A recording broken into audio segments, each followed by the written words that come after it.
Fala galera, bem-vindos a mais uma aula de número 15, com o tema plano cartesiano, processo de modelização, posição e deslocamento. Essa aula então abordará diversos temas, mas no final acho que consegui produzir uma certa coerência entre eles. Primeiro, plano cartesiano. A ideia de plano cartesiano, como conhecemos hoje em dia, ela foi elaborada e concebida inicialmente pelo filósofo francês René Descartes e independentemente pelo matemático Pierre de Fermat. Essa ideia, concebida por volta do ano de 1637, a despeito de ser uma ideia aparentemente simples e que é apresentada em qualquer nível elementar de estudo, ela permitiu aos cientistas, em geral, a representação do espaço em uma folha de papel.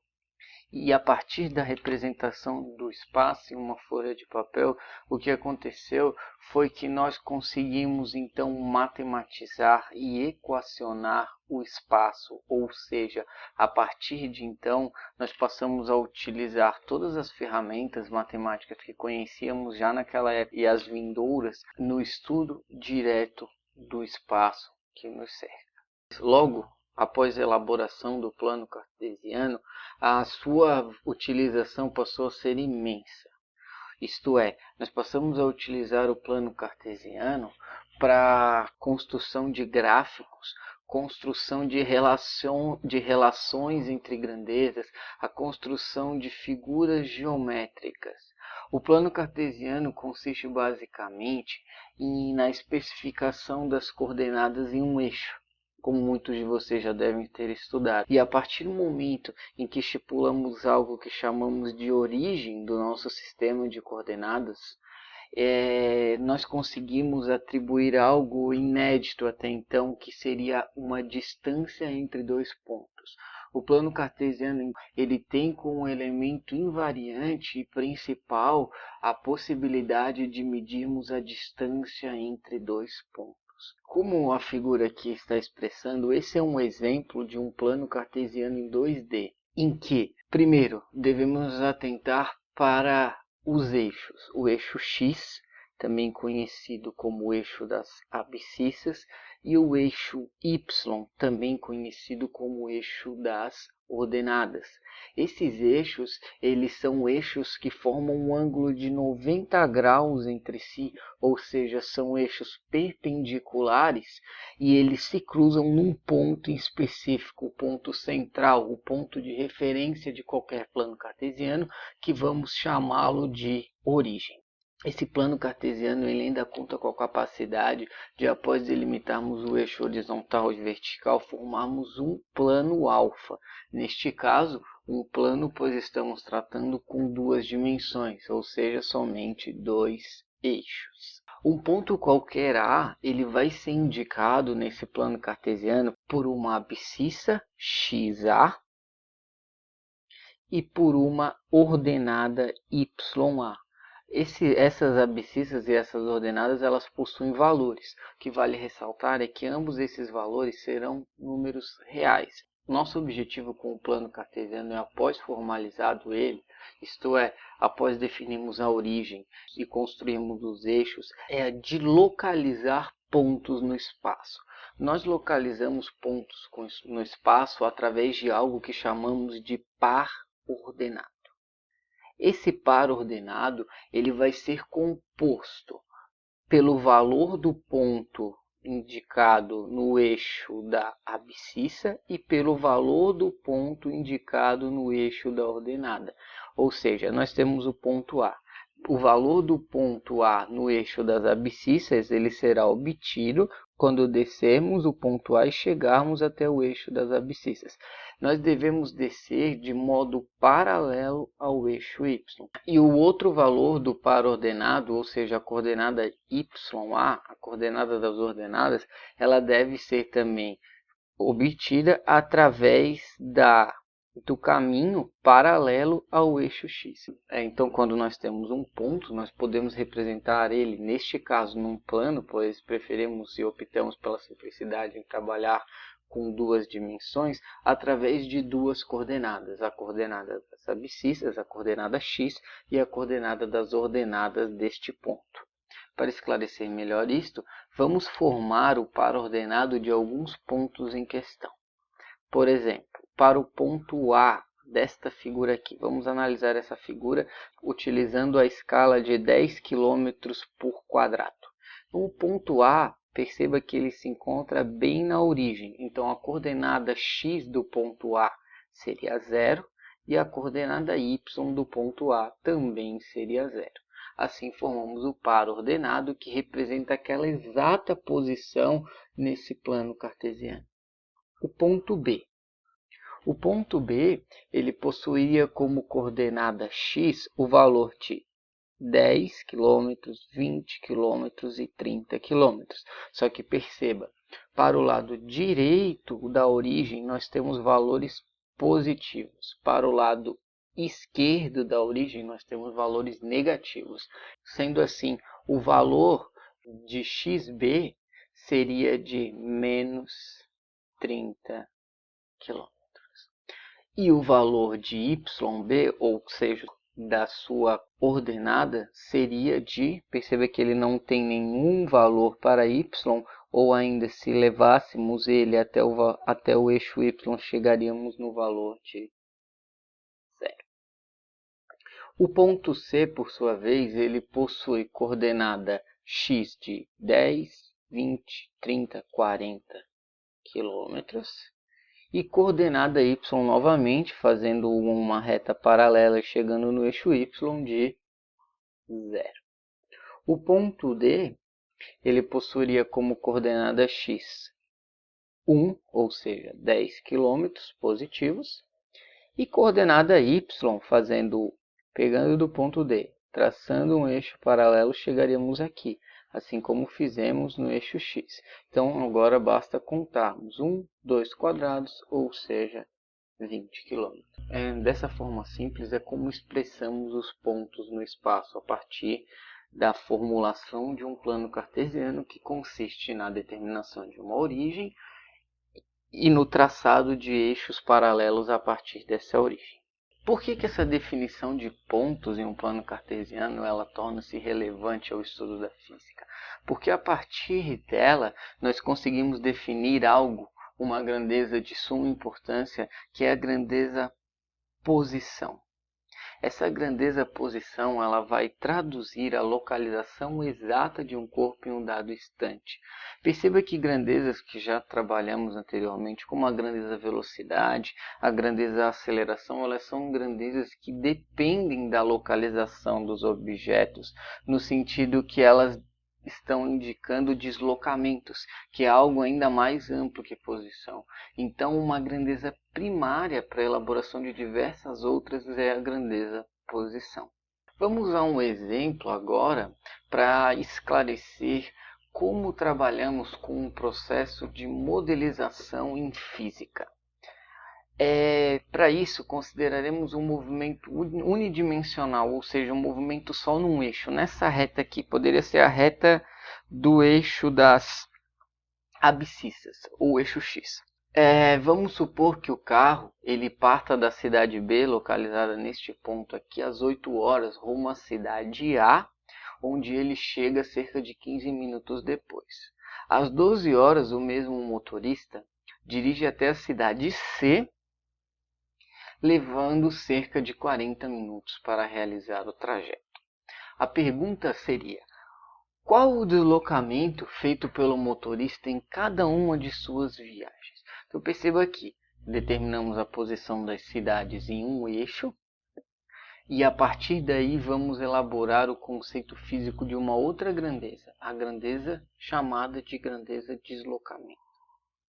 Poderíamos simplesmente agora colocar a equação de deslocamento, mas aproveitaremos essa oportunidade para aprofundar um pouco mais o que consiste o processo de modelização física.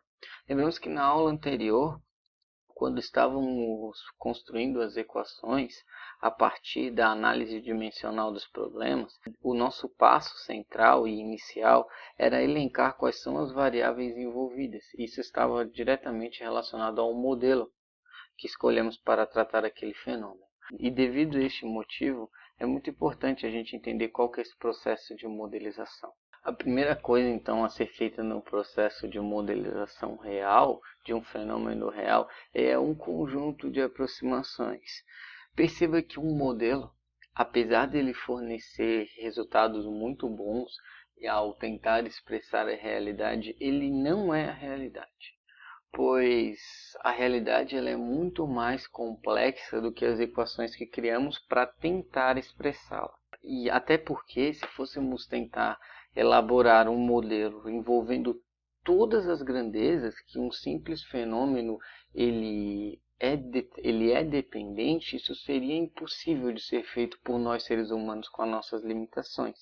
Então, o que fazemos num processo de modelização, basicamente, é elencar as variáveis com maior relevância para o estudo daquela determinada situação.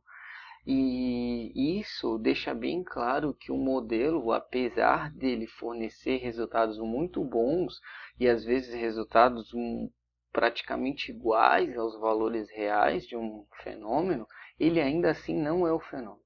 Vale ainda ressaltar por aqui que esse processo de modelização ele é intrínseco a toda a ciência moderna. Vamos agora às etapas cronológicas que havíamos referido. A primeira etapa é a interação. O que devemos fazer nessa etapa é avaliar as estruturas dos componentes da situação e coletar dados. Essa seria aquela etapa que nós observamos o que está acontecendo, nós avaliamos a estrutura desses componentes no sentido de que devemos priorizar e pensar o que é mais relevante para tratarmos deste fenômeno.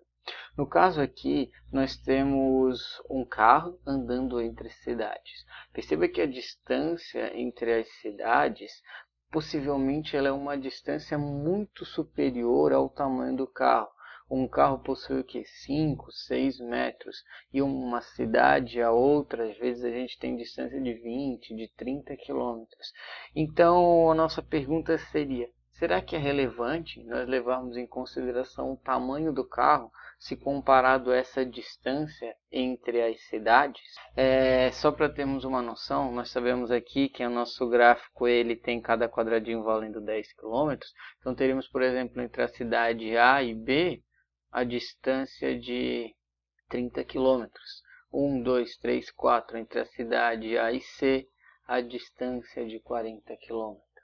Logo, é nítido que a dimensão do carro ela é desprezível neste caso.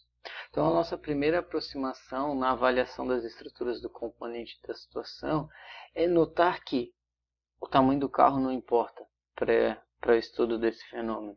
Então, perceba que acabamos de realizar a nossa primeira aproximação, que é desprezar o tamanho do carro. Quando isso acontece na física, quando o objeto estudado, o tamanho dele é desprezível em relação ao fenômeno, nós podemos chamá-lo e vamos chamá-lo de ponto material.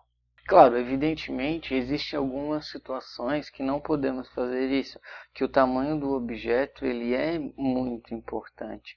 Por exemplo, se eu fosse agora lançar essa caneta e eu quisesse descobrir em qual posição essa caneta cairia, se ela cairia assim, ou se ela cairia assim, ou se ela cairia inclinada. Então, nesse fenômeno, nós devemos levar em consideração as dimensões dessa caneta para tentar descobrir do jeito que ela ia cair.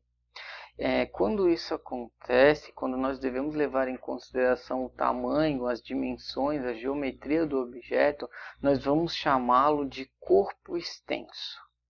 Logo, nossa primeira aproximação foi de dizer que o nosso objeto, o nosso carro, em relação às distâncias, ele vai ser considerado um ponto material. Segunda etapa do processo de modelização é a etapa de matematização. Isto é, nós devemos buscar uma equação que descreva o problema, delimitando e que forneça os resultados satisfatórios para a situação. O que eu estou querendo dizer é o seguinte: nós realizamos o nosso conjunto de aproximações e de hipóteses nessas aproximações. A partir daí, nós vamos ao processo de matematização. Na aula anterior, no nosso processo de obtenção das equações, essa parte inicial ela meio que foi excluída, pois nós já havíamos fornecido quais eram as grandezas envolvidas para a determinação da força quando deduzimos a equação para a força de arrasto, ou já havíamos comentado sobre as grandezas que importam na equação de obtenção do período de um pêndulo. Toda essa parte inicial de estudo, avaliação de quais são as grandezas relevantes, não, essas aproximações elas entram todo na interação. A segunda, então, que é o processo de matematização, de buscar a equação, sim, ele foi descrito por nós de uma maneira bem interessante a partir da análise dimensional. Mas neste caso, nosso objetivo do problema é obter uma equação para o deslocamento. O que podemos fazer é analisar a situação e tentar descrever uma equação para o deslocamento. Perceba que no começo nós saímos da cidade B às 8 horas da manhã. A posição que nós já definimos a partir do plano cartesiano dessa cidade unidimensional é de menos 30 km. Demoramos cerca de 15 minutos e chegamos na cidade A. A posição da cidade A nesse plano cartesiano, como está expresso aqui, é de 0 km. Agora, se perguntássemos qual que é o deslocamento entre essas duas cidades, é fato que nós sabemos que o deslocamento entre essas duas cidades é de 30 km, certo? Pois nós sabemos que nós andamos 30 km. Agora, qual seria a equação que forneceria esse resultado para a gente? É fácil notar que a equação que fornece esse resultado para a gente seria a posição final, ou seja, a posição da cidade A, menos a posição inicial, ou seja, a posição da cidade B. Então, a equação matemática obtida por nós para razoar sobre o deslocamento é esta daqui. Δx, que significa deslocamento, é a posição final menos a posição inicial. Então, se substituirmos esses valores na equação, obteríamos x final, cidade A, 0 km, x inicial, cidade B, menos 30 km, menos com menos dá mais, ou seja, teríamos como resposta 30 km. Se fôssemos também calcular o deslocamento até a cidade C, lembrando que a cidade C dista 40 km, a posição dela é 40 km no nosso plano cartesiano, e aplicando essa equação, se fôssemos de A para C, seria a posição final, 40 km, menos a posição inicial da cidade A, 0, com um deslocamento de 40 km. A partir daí, após o processo de interação, talvez seja a parte mais complicada da obtenção de um modelo, o processo de matematização, que seria o de obter a equação matemática que consegue descrever um modelo, e depois com ela nós fizemos previsões, nós devemos fazer algo que também é muito importante, que seria a avaliação deste modelo. Ou seja, devemos pegar esse modelo que foi obtido e foi pensado somente para essa situação das cidades A, B e C e tentar extrapolá-lo para outras situações, viagens para qualquer outra cidade ou viagens mais complexas, e assim ver se ele é válido para todas essas situações ou não. A partir do momento que esse modelo ele não conseguir explicar alguma determinada viagem, o que acontece é que nós devemos estudar, repetir o processo de modelização na busca de outra equação matemática que consiga fazer isso. Para esse teste do nosso modelo, vamos avaliar os seguintes deslocamentos: o deslocamento da cidade B para a cidade C, o deslocamento da cidade C para a cidade A e o deslocamento da cidade C para a cidade B e para a cidade A. Note que a nossa equação teste é a equação Δx igual à posição final menos a posição inicial. Então vamos aplicá-la aqui nesse primeiro problema, de B para C. Sabemos, de acordo com o gráfico, de acordo com o nosso plano cartesiano, que a posição de B é de menos 30, a posição do A é 0 e a posição do C é de 40 km. Então desejamos ir da cidade B, ou seja, neste caso B seria a posição inicial, certo?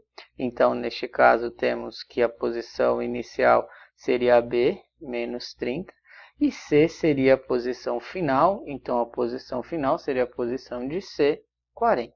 Logo, nosso ΔX seria posição final, 40, menos a posição inicial, que é menos 30, e obteríamos como resposta do nosso deslocamento de 70 km. É fácil notar aqui, de acordo com o gráfico, que essa resposta aqui ela coincide com o valor real, pois se estamos andando de B até C, é óbvio que daqui até aqui andamos 30, de B até A andamos 30, e depois de A até C andamos 40. Então, como deslocamento, temos a resposta de 70 km. Agora, se fôssemos de C para A, C, novamente, posição inicial seria a posição C, 40, e a posição final, seria a posição de A, 0. Logo, o nosso deslocamento, ΔX, seria 0 menos 40, ou seja, nosso deslocamento seria o equivalente ao de menos 40 km. Porque agora, dessa vez, o nosso resultado de deslocamento ele deu negativo. Basta lembrar que o nosso plano cartesiano, o nosso eixo das abscissas, ele além de ser um eixo comum, ele é um eixo que nós vamos chamá-lo de eixo orientado, pois para a direita ele é positivo e para a esquerda ele é negativo. Logo, um deslocamento negativo, ele não repassa a mesma ideia de que uma quantidade, por exemplo, uma quantidade em dinheiro negativa que estamos devendo. Ele se refere ao fato de que esse nosso deslocamento ele está acontecendo de modo oposto à orientação do eixo das abscissas, ou seja, significa que o objeto está andando para a esquerda. Então, esse sinal de negativo para o deslocamento, ele só está dizendo que o objeto está indo para a esquerda e nada mais, não está dizendo que é uma ideia de falta. Certo? A nossa última avaliação seria da ida da cidade A para B e para A. Perceba que a posição inicial é a cidade A e a posição final também é a cidade A. Então, o nosso ΔX seria a posição de A, que é 0, menos a posição de A, que é 0, que a resposta seria 0. Qualquer objeto, então, que ele percorre um caminho, neste caso, ele foi de A, depois ele foi para B e depois ele voltou para A. Ele teve uma distância percorrida com um valor numérico.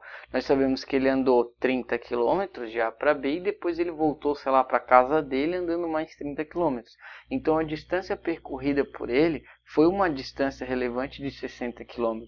Mas o deslocamento, a nossa equação, ela não refere-se à distância percorrida, mas ela leva somente em consideração os dois pontos, o ponto inicial e o ponto final.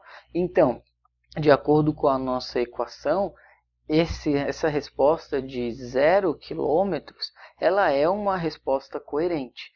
Logo, podemos dizer que o deslocamento ele só vai levar em consideração dois pontos, desprezando a trajetória escolhida entre esses dois pontos. Assim, após esses exemplos e após a introdução de como é feito um modelo, evidentemente aqui simplificamos todo um processo, mas eu acho que a ideia central conseguiu ser repassada. Nós podemos definir a grandeza do deslocamento como um segmento de reta orientado, lembrando que para a direita será positivo, para a esquerda será negativo, e ele só vai levar em consideração os dois pontos em questão, a posição de chegada e a posição de início. Com isso, como vimos agora no exemplo anterior, ele não traduz a distância efetiva percorrida, mas sim somente algo que vamos conhecer como vetor, que só vai levar em consideração o ponto inicial e o ponto final. Aqui ainda é importante definirmos mais outra grandeza física chamada trajetória. Essa grandeza ela vai ser caracterizada pela soma de todos os deslocamentos infinitesimais. Ela vai estar associada, daí sim, a todos os pontos que esse objeto percorre, diferentemente do deslocamento, que só leva em consideração a posição final e a posição inicial. É interessante perceber que nós só podemos definir que um objeto ele está em repouso ou em movimento sempre quando tomarmos em relação um ponto de referência. Pense na seguinte situação. você está andando de bicicleta. Se outra pessoa estiver andando do teu lado de bicicleta, você vai olhar para ele e vai achar que ele está parado, certo? Mas se uma pessoa olha da rua para vocês dois, ela vai perceber que vocês dois estão em movimento. Então, o estado de repouso ou de movimento, ele vai sempre necessitar de algo que chamamos de um ponto de referência em relação a algo, pois o estado de repouso de movimento, ele é um estado vetorial. E como vimos, uma grandeza vetorial, ela só pode ser determinada a partir do momento que escolhemos um ponto de referência. Quando trabalhamos com o plano cartesiano, esse ponto de referência, ele nos é fornecido implicitamente, que seria a própria origem do plano cartesiano. Mais um exemplo disso seria o movimento da Terra ao redor do Sol. Apesar de sabermos que o movimento de translação da Terra ao redor do Sol, ele é um movimento realizado em uma velocidade de aproximadamente 107.000 km por hora, para nós consideramos que a Terra está parada.